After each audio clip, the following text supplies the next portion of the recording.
ఆయన ఏది ఇస్తున్నాడో మనకు అనవసరం. అది నీకు ఆశీర్వాదమా ఏదో నీకు అనవసరం. కానీ నీకు ఆ క్షణము, ఆ రోజు, ఆ వారము సంతోషంగా ఉండేది ఉంటే చాలు. దేవునికి స్తోత్రం.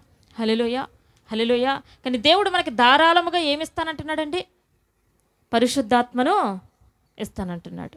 పరిశుద్ధాత్మ ఇస్తే మనకేంటి ప్రయోజనం అండి? అసలు ఏదైనా 4-5 మూటల డబ్బునో బంగారాన్ని ఇస్తే ప్రయోజనం, కానీ పరిశుద్ధాత్మని ఇస్తే మనకేమైనా ప్రయోజనమా? ఏం చేసుకుంటాం అసలు పరిశుద్ధాత్మతో మనం? ఆయన అక్కర్లేనిది ఇస్తానంటారు ఎందుకు? అవసరమైంది కదా మనకు కావాలి. మనం చక్కగా సంతోషంగాను ఆనందంగాను ఉండాలంటే మన ఇంటి నిండా ధనము, మన ఒంటి నిండా బంగారం ఉంటే చాలు కదా.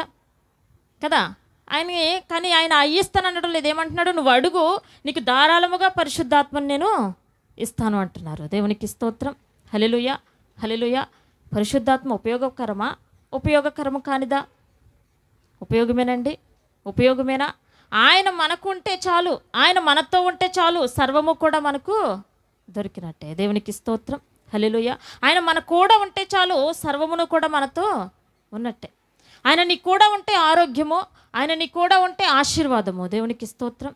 హల్లెలూయా. ఆయన లేకపోతే ఏమున్నా సరే. ఆ రాజుగారి పరిస్థితిలాగే మన పరిస్థితి కూడా. ఇంటి నిండా సంతోషం ఉంటుంది కానీ నీలో సంతోషము ఉండదు. ఇంటి నిండా ఆనందం ఉంటుంది కానీ నీలో ఆనందము ఉండదు. దేవునికి స్తోత్రం. హల్లెలూయా, హల్లెలూయా. దేవుణ్ణి అడిగేటప్పుడు జాగ్రత్తగా అడగాలి.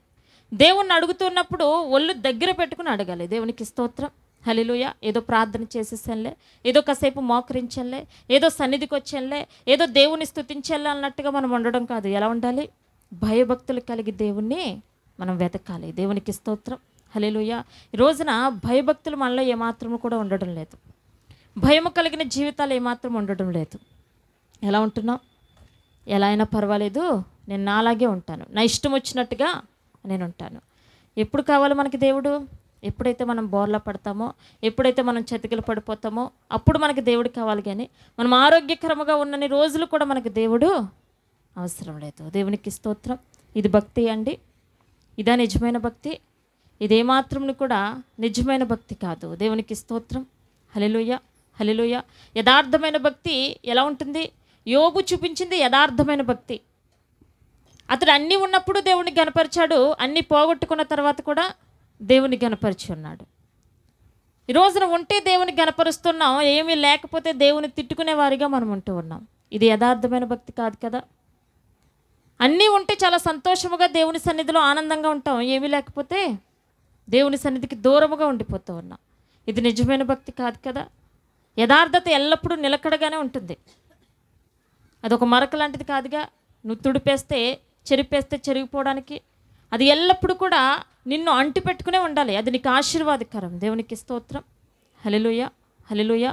మరి ఎలాగ అడుగుతున్నావు దేవుణ్ణి? నీ దగ్గర ఎల్లప్పుడూ ఉండేవే అడుగుతున్నావా? ఏమి అడగనవసరం లేదు. నువ్వు మోకరించినప్పుడు నీ ఆత్మ నాకు తోడుగా ఉంచు చాలు.